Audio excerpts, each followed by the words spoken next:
राजस्व विभाग में जो कार्यरत होते हैं उनके बच्चे कैसे होते हैं, इसके बारे में मैं बताना चाहूँगा कि एक दिन रविवार को मैंने सोचा कि अपने बच्चे को पूछा जाए क्या पढ़ता लिखता है। तो मैंने उससे पूछा कि बेटा बताओ, गंगा कहाँ से निकलती है और कहाँ जाती है। वो बोला, पापा गंगा शर्मा जी के घर से निकलती है और वर्मा जी के घर में घुस जाती है। मैंने कहा, बेटा तुमने तो पूरा भूगोल ही बदल डाला, तुमने किस गंगा का जिक्र कर डाला। बेटा फौरन बोला, सुनो मेरे पापा, ये वही गंगा है, ये वही गंगा है जो सर्दी हो या गर्मी, जाड़ा हो या बरसात, दिन रात सबके घरों में बर्तन मांजती है, अपना काम छोड़ करके दूसरों का काम करती है। अरे इसको देखकर तो राज कपूर की भी आंखें भर आई थी रोते रोते, और उन्होंने एक फिल्म बना डाली थी, राम तेरी गंगा मैली हो गई पापियों के पाप धोते धोते। तो मैंने कहा कि चलो इससे कुछ और पूछते हैं, इसको नहीं मालूम है। तो मैंने कहा कि बेटा बताओ, विद्या धनम सर्वधनम प्रधानम, इसका क्या अर्थ होता है। बच्चा फौरन बोला कि स्कूलों में जो पैसा आता है वो प्रधान के खाते में आता है, तो वो तो प्रधान का ही होता है। विद्या रूपी जो धन होता है वो सब प्रधान का होता है। फिर मैंने उससे पूछा, बेटा बताओ तमसो माँ ज्योतिर्गमय। तो वो बोला कि अम्मा तुम सो जाओ, हम ज्योति के पास जा रहे हैं। इसके बाद मैंने उससे पूछा, बेटा बताओ त्रिया चरित्रम पुरुषस्य भाग्यम दैवो न जानाति कुतो मनुष्यः। बेटा थोड़ी देर सोचता रहा, फिर बोला, त्रिया चरित्रम पुरुषस्य भाग्यम, स्त्री का चरित्र सुनकर पुरुष भाग गया। और वो ऐसी जगह छुपा है कि देवता भी नहीं जान पा रहे हैं, और कुतो मनुष्य, कुतवा और मनुष्य सब मिलकर उसको खोज रहे हैं, फिर भी नहीं पा रहे हैं। मैंने उसकी विलक्षण प्रतिभा को पहचान करके अंग्रेजी का कुछ पूछना चाहा कि बेटा बताओ टेक माने क्या होता है।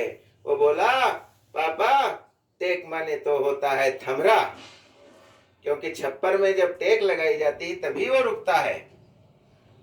अगला प्रश्न किया कि बेटा बताओ वाशरमैन माने क्या होता है। वो फौरन बोला कि हम जब गांव गए थे पापा, तो दादाजी जो है उसको पड़िया को वासर कह रहे थे, भैंस की बच्ची थी, तो वाशरमैन माने तो पड़वा होता है। अब मैंने उससे कुछ गणित के सवाल पूछने चाहे, तो मैंने कहा, बेटा बताओ 8,000 रुपए का 5% वार्षिक ब्याज की दर से 3 साल का ब्याज बताओ। बच्चा बोला, पापा पहले मूलधन हमारे हाथ में लाओ। आखिरी सवाल थोड़ा कठिन मैंने पूछ लिया कि बेटा बताओ कि जो है एक लट्ठे का 1/3 भाग कीचड़ में, 1/4 भाग पानी में, और 3 मीटर पानी के ऊपर है, लट्ठे की लंबाई बताओ।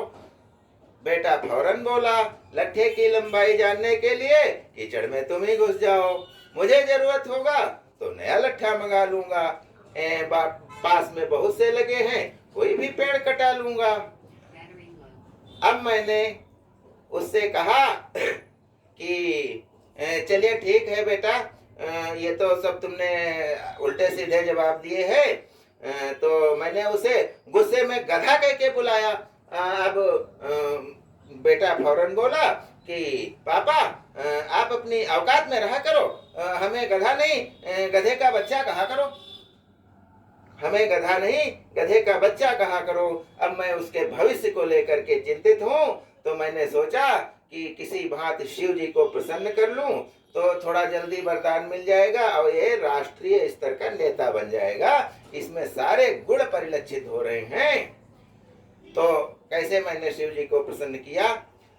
7 साल शंकर की सेवा, 7 साल शंकर की सेवा, सच्चे मन की स्वच्छ भावना करता, मन को मान मुनीश्वर मंदिर करता, रहता कठिन साधना, भोले बाबा प्रकट हो गए, भक्त बता क्या काम करूं। भोले बाबा प्रकट हो गए, भक्त बता क्या काम करूं। मैं ये बोला हाथ जोड़कर, मेरा भी उद्धार करो और मेरे घर में एक राष्ट्रीय नेता का अवतार करो। शंकर बोले जितनी चाहे धन दौलत व्यापार मांग ले, ये उल्टी सीधी चीज मांग कर इष्ट देव को सता नहीं। मेरे भोले भक्त पुजारी शायद तुझको पता नहीं।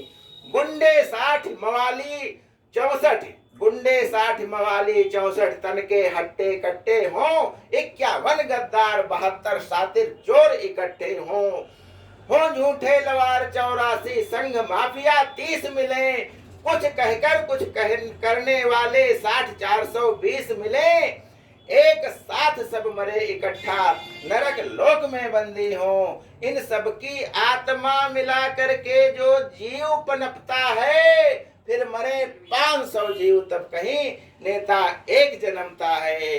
कभी कभी ये होता होता करने से संयोग नहीं, और कोई नेता पैदा करना मेरे बस का रोग नहीं, मेरे बस का रोग नहीं। जय हिंद।